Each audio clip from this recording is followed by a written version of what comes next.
You're in for a treat, listeners. On today's Sound Advice Entrepreneurs Unfiltered, brought to you by Sage, we're talking to Byron Dixon, the man who defied the odds to create the multi-million-pound brand Microfresh, an invisible antibacterial treatment that stops your shoes getting stinky and keeps sofas fresh. One of 5 siblings, Byron was raised on a council estate in Leicester by his single mother, a Jamaican immigrant. At school, he was bored and disruptive, but he loved chemistry. He couldn't afford to go to university, so he dove straight into the industry. This is how he made his way in the world and turned Microfresh into the go-to brand for big names like John Lewis, Next and Adidas. Welcome, Byron. Thanks so much for joining us. Thank you, Kate. And I love the title, Entrepreneurs Unfiltered, because I can be very unfiltered. Good. That's exactly why we've asked you onto this episode. We want those raw, honest stories. So Byron, take us back to the very beginning. I know you grew up on a council estate in Leicester. Tell us a little bit about that experience and some of your earliest influences. Yeah, wow. Okay, so, our office now is not far from where I grew up. I actually drive past my mum's house most days on the way to the office, and she still lives in the same house, and she still rings me and says, I need some milk, and I need some... Anyway, what mums do, right?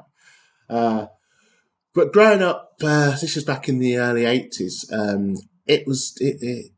when you grow up on a council estate, there's lots of things that you don't know. So that's all you know. So when you get older and you move away and you think, wow, I never knew there was an alternative to this kind of life. So there were lots of things we weren't rich. We didn't have a lot of things. We didn't have fantastic Christmas presents. We probably didn't have the greatest food, but Mum did, she did really well for us. She fed us. She ruled with an iron fist, which we now look back and say, that was absolutely needed. We were pretty good children, but kids at that age need a lot of discipline. And it was tough. I went to a very tough school, Mandela, which is not there anymore. We had a very good headmistress, Miss Warren. We had some teachers, and we also had, again, a lot of discipline. Back in the 80s, corporal punishment, it was there, which sounds alien today, which is probably 40 years later. But they helped to show, I look back and realise that that's what shaped me to what I am today. And of course, back then, racism was rife, and it was nothing like it is today. It was raw and in your face. I don't need to emphasise the sort of thing that was said, but you can probably imagine. But it was actually raw and in your face, and it was just something that we just thought was normal. You must have learned real resilience from an early age then. Did you feel different from your peers? In a way, yes. So I had friends of all colours. So where I grew up in Leicester, we're Indian, white, black. We had Hindu, Muslim, Sikh. So I grew up learning all the bad words in lots of languages. And we all kind of just grew up together as a mixed pot. We all stuck up for each other. There was racism, as I say. But what I realised was there weren't many very black faces on TV. Of course, I don't know any black politicians. So anytime there was a black face on TV, we used to say, hey, so-and-so was on TV last night. I can't remember the names of some old comedians and musicians, but you just didn't see any. I wanted to be a table tennis player, which for anybody that's old enough to remember, they will understand, because one of the few black faces that was successful was Desmond Douglas, who was a table tennis player. So, of course, you naturally want to aspire to be people that look like yourself. And most of the people wanted to be engineers or computer scientists or chemists. And I just thought, I want to be like Desmond Douglas because he looks like me. So you wanted to be a table tennis player. How then did you discover chemistry? Well, as a kid, I was, and I still am. People say Byron's like a child sometimes. I'm excitable. I think these days it's called some form of ADHD, and that's not to denigrate from people that really do have ADHD and actually have a lot of energy. So when I went to school, although I could do history and geography and English, I just found sitting there with a piece of paper writing was boring. So then you put a subject in front of me where you can burn things and blow things up and create stuff. And I thought, why would you want to do anything else when you can do this? And also it captured my attention, and I didn't realise until later that it is one of the most complex subjects. So it actually filled my brain, which was not like the other subjects. I just sat there feeling bored. And did the teachers encourage you? Yeah, well, I mean, my teacher, Miss Clark, she basically said, look, you can get off this council estate because you're good at chemistry. But if you want to carry on messing around, then you'll be stuck here for the rest of your life. And that was kind of the incentive to me. The irony is I went for the first 3 years of boys' school, and then it mixed to become boys and girls. And the chemistry teacher from the other side, Miss Barrett, I mean, I think she's been married 30 years now, something else. But I saw her on Saturday night, and she said, we were laughing because she said, I always knew that you could do it. Yeah, they really encouraged you to go for it. But then, of course, I know you couldn't afford to go to university. So what was the path for you? What was the next step?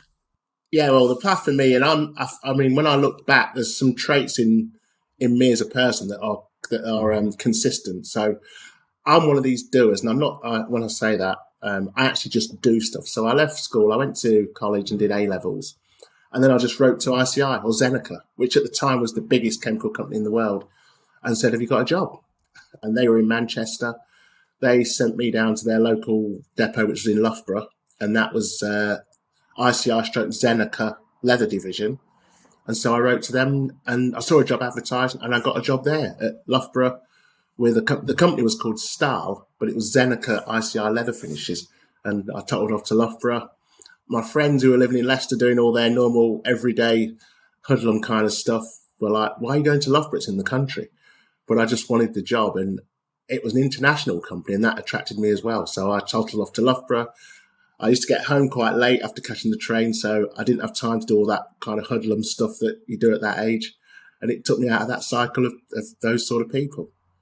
So, I mean, you then did really well in your early career. So what made you start Microfresh? Because presumably that was a really big risk. Suddenly you found a comfortable job, you've got a decent salary. Were you worried about losing it all?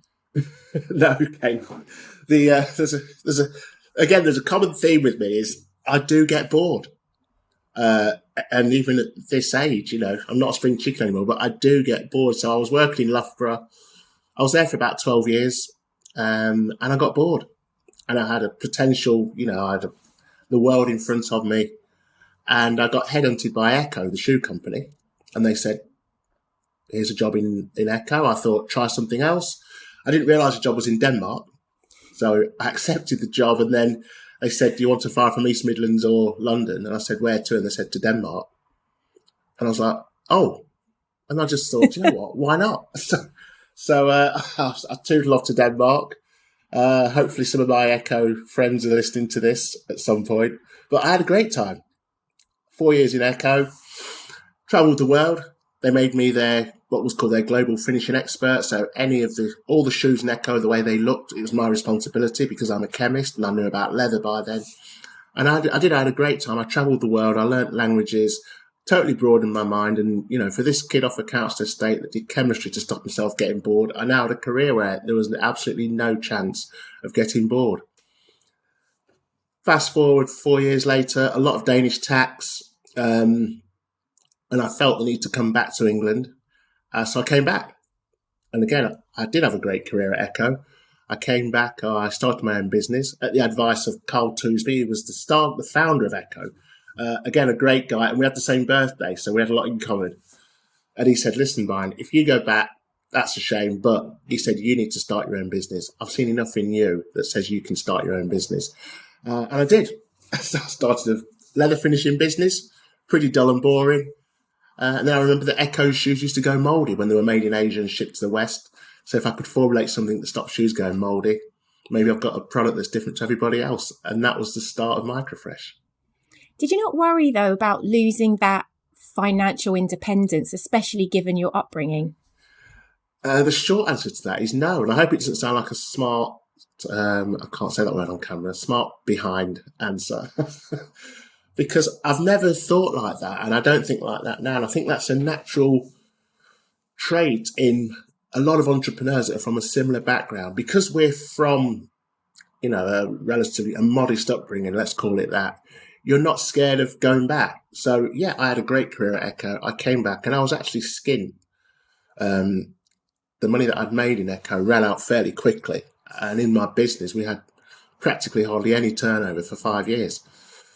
But I had a vision, and I thought, if this comes off, then I'll have a combination of the financial security and the freedom. And I think freedom, again, is another trait that you'll see in my career, that I do like freedom. Or you could call it free spirit. So you did it for the free spirit rather than the financial independence. Yeah, and I think you'll find that with most entrepreneurs. I love the title of this series, Entrepreneurs Unfiltered, because entrepreneurs like me are not doing it for the money. We just don't. My financial controller is continuously telling me, you're not taking enough money out of this business. But in my eyes, you can only drive one car, you can only wear one watch. So I do it for the freedom, and I absolutely love what I do. So you bootstrapped the business in the early days. What was the sort of pivotal moment? How did you get the business off the ground? Okay, so there's a couple of pivotal moments. I'm going to call a couple of people out in this video. Don't worry, it's all good. So no one's going to be suing us.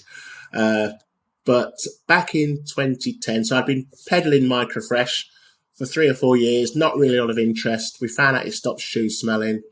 And then a guy at Next, Robert Wright, he called me back because I'd been to pitch at Next, and he said, I just want to check something out. How long does it last? And we did some tests. We did some accelerated aging tests, and it lasted minimum of 2 years. So he came back and said, I want to launch a range of shoes called Microfresh. And I was like, wow. So in 2011, Next launched a range of back-to-school girls' shoes with Microfresh. They sold like crazy because kids wear the same shoes every day. They're thrown away for 2 reasons. One is they grow out of them, or the other one is they start to smell. So Next launched in 2011, and the other retailers followed suit because they do a thing called comp shopping. So they go around and see what other people are doing. They said, what's this Microfresh thing? Wow. So within the 3 or 4 years, we were in most back-to-school shoes in the UK. So it was a real snowball effect. Yeah. And another pivotal moment, there's 2 more, but I'll try and keep them short and sweet for the sake of the podcast, is John Lewis approached us in 2014 and said, if this product is as good as it seems, we'd like to launch a range of bedding. So that's what happened. They launched bedding in 2015. It was really successful, and they launched baby and nursery bedding the year after. So the consumer and also other retailers said, this product must be good because it's on John Lewis, an aspirational retailer, baby and nursery. So you can imagine what sort of testing and approval we had to go through to get onto the thing next to the most precious thing in most people's lives. And then the third thing that was significant was, I'm not a business person. I'm a chemist that likes people. And I realized that having a business creates a lot of pain. And a friend of mine mentioned the program this was the Goldman Sachs 10,000 Small Businesses program, which I managed to get onto that in 2015, I think it was. And it rounds you as a person in business. So you learn about things that you don't want to do. Things like finance, things like why you're the leader, things like sustainability. It just makes you a more rounded business person so that when you're talking to your team and your customers and your suppliers and your partners, you're sounding a bit like you know what you're talking about. And that, again, they're the three main points that made us what we are today. Has that really helped you in terms of that short attention span and constantly getting bored? Yeah. Don't get me wrong, I've still got the short attention span and I still constantly get bored. The difference is I recognise that. And I think where there's things where you need people with a proper attention span or attention to detail, get people in. So you've talked about clinching those big name retailers and then diversifying your product. I'd love to know about some of the challenges you have faced as a Black entrepreneur. You talked about racism growing up. Have you experienced that in the business world? You know what? I'm actually going to turn that on its head because I try and be objective. So let's just say we go for a pitch and we don't get the contract. My first reaction is it's not because I'm Black. It's maybe our product's not good enough, or it's too expensive, or it's too cheap, or there's something else. So racism in business, I can't say I've experienced it. In fact, it's worked the other way because people remember me. And, Rob will, I can't say But Rob said, when at Next back in 2011, when they talked about how can we innovate, Rob said, do you remember that guy that came in with that product, that antimicrobial? And they said, which guy? And he said, the smiley guy. And the obvious elephant in the room is that I'm black. But he said they all remember, and he said the smiley guy. So it does, I think, being black can be an advantage. And, you know, I always say to other black entrepreneurs, try to put your entrepreneur word first before black. Yeah. So whether we've missed out on things because of my colour, I actually don't know, and I try not to think about it.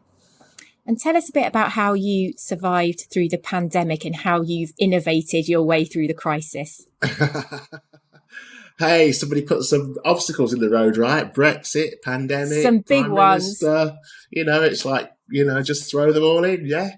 So in the pandemic, which was awful, it was awful, and lots of people suffered and lost people and lost their lives, and it was a truly awful scenario that nobody could have predicted. Nobody could have predicted that. Business wise, what happened with our business is the consumer knew the brand, especially parents, because we're on baby and nursery bedding and we're on kids footwear. So some retailers said, actually, when we reopen, we want, rather than saying our stores have been disinfected or sanitized, which sounds like chemicals, they said, we'd like to say the store's been microfreshed.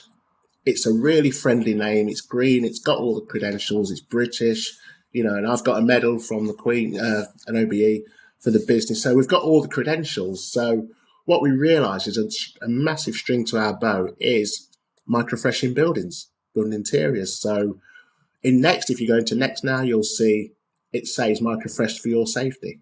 And we're working with one of the big four accountants and with one of the big banks because as part of the return to work campaign, they want to say our offices are microfreshed. So we developed a fogging machine. So you can microfresh a whole area. And we pivoted, although I hate that word, it's a bit corny. But we made our offering available to a lot more companies and a lot more potential clients. I love the way you've become a verb. So you're saying we've been microfreshed. Yeah. And ironically, when I did the Goldman Sachs program, on the first module, they said, what's your aspirations? And people talked about turnover of their business and whatever. And I stood there and I said, I want us to be a verb. So that people say, have these offices been microfreshed? Has this cushion been microfreshed? Has this gym been microfreshed?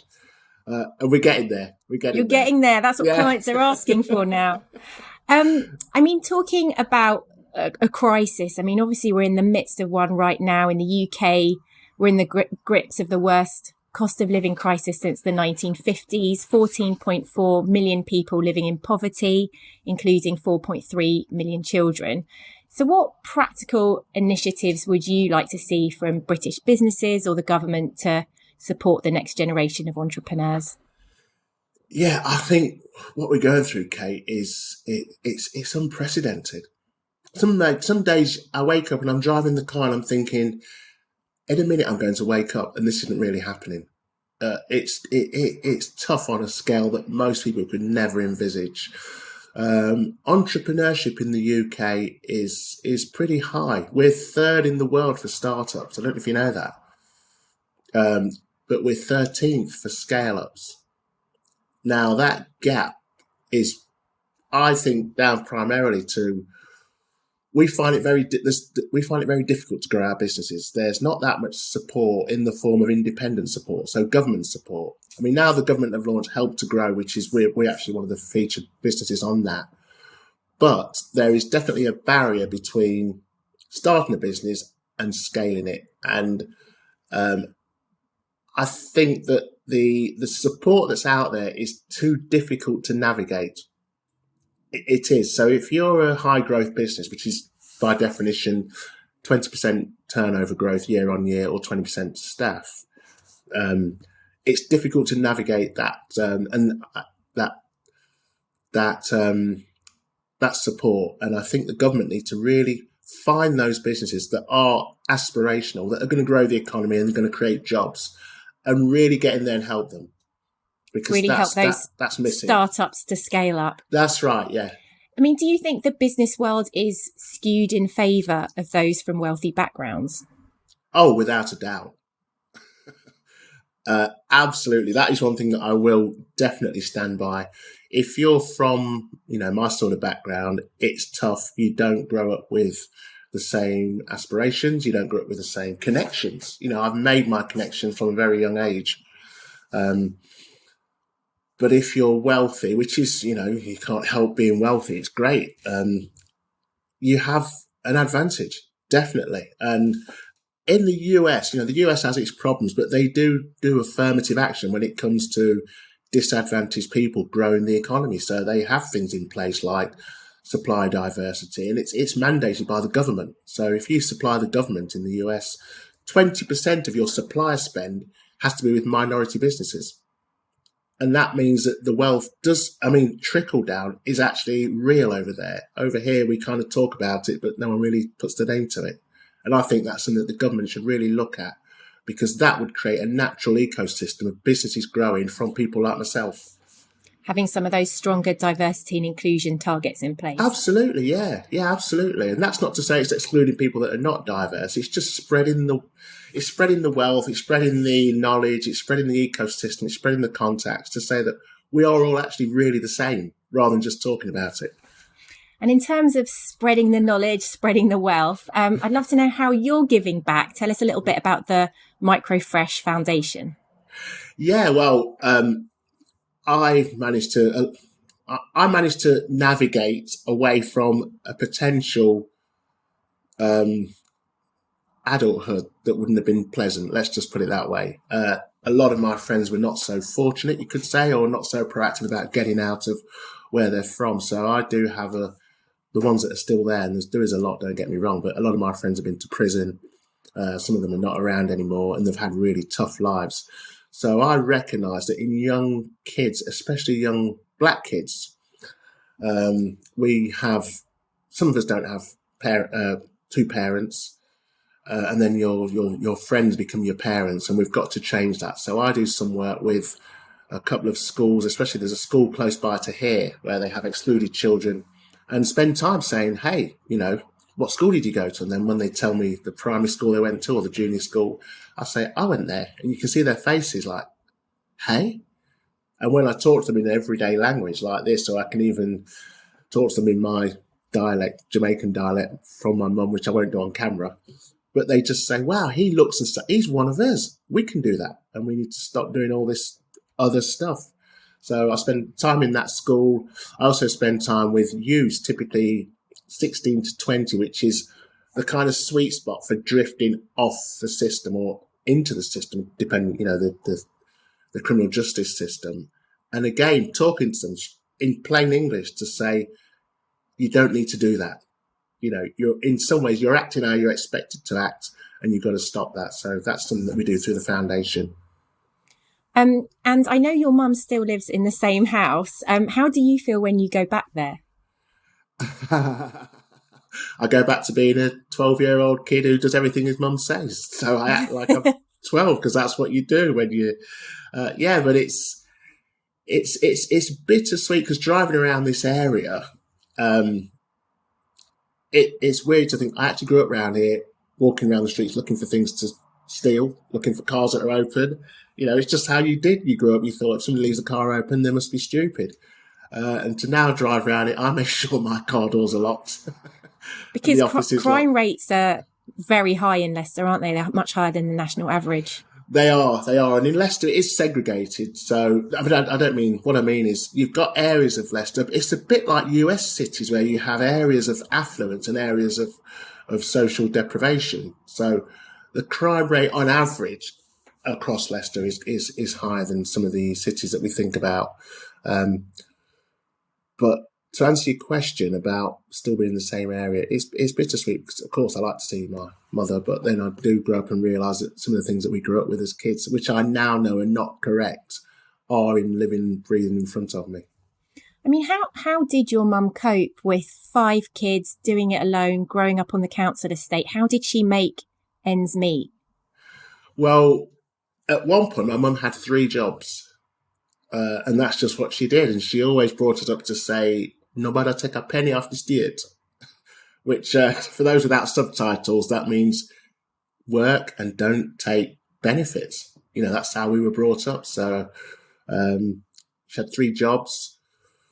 My sister looked after us while my mum went to work. We all learned to cook and do things at a very young age. So when I left home, I could cook and look after myself completely. And a lot of discipline, which, at the time you don't appreciate. But when you leave school, you realise that was actually needed.